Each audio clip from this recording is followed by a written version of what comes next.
is one of the poorest nations in the world. It won its independence from France in 1960.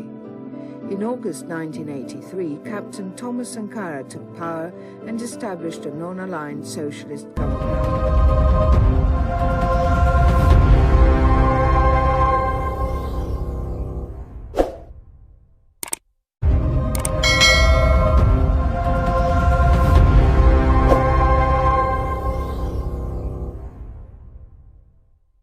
Bulchitoonni Afrikaa lakkoomsaan hedduu yookaan danuutaan biyya isaanii dhugaan tajaajiluudhaaf waggoonni 40 fi 30 isaan hanqate.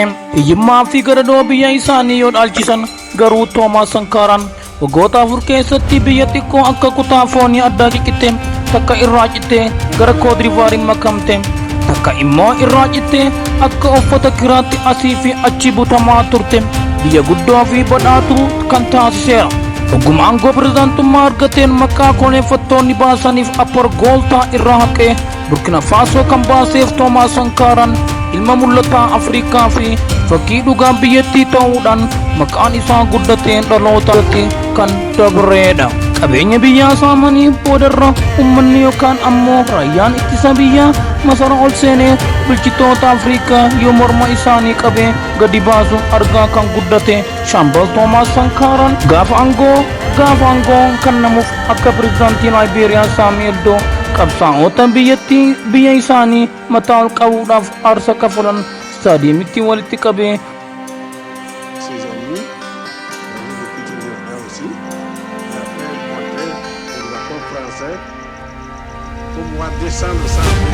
gaafa aangoon kan namu Toomaas Sankaraan akka pirezidaantii Laayiberiyaa Saami'eeldoo qabsaa'ota biyya isaanii mataa ol qabuudhaaf aarsa kafalan istaadiyeemitti walitti qabee mukatti isaanii dhee hin finne.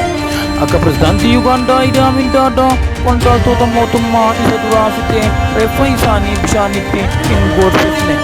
Akka pirezidaantii Zaayir Sirriseekoo falmattoota bilisummaa biyyattii foon isaanii akka foon loonii irraa ciree hin ajjeechifne. Akka Koloneel Mangistuu Hayilamaariyaam beektoota arbanyootaa fi namoota addunyaa keessatti dhageettii guddaa qaban walitti qabee irbaata rasaasaa isaan taasisee hoolota takkatti isaan hin ajjeechifne.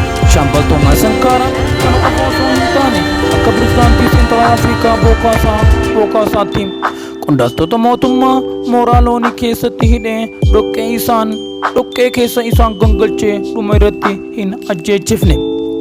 Biyya homaa hin qabne achitti isheeyyuu kan hin beekamne Burkina Faso oomisha qamadiin badhaate albuudotaa fi oomisha jibrii biyyattii keessatti guddisuudhaan lammiileen biyyattii uffata alaa galan akka hin uffannee fi lammiileen hundinuu uffata aadaa fi kan biyya keessatti oomishaman akka uffatan godhuu bira dabre.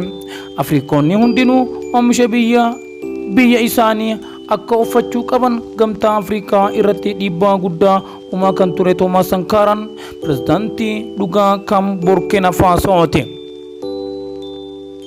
Sankaraan akkamitti akka du'ee fi eenyuun akka ajjeefame seenaa gabaabaa Toomaas Sankaraa kana chaanala keenya kana keessatti gabaabdumatti waan isiniif ibsinuuf chaanala keenya kana sabskiraayib godhuudhaan warra keessaniif qooda.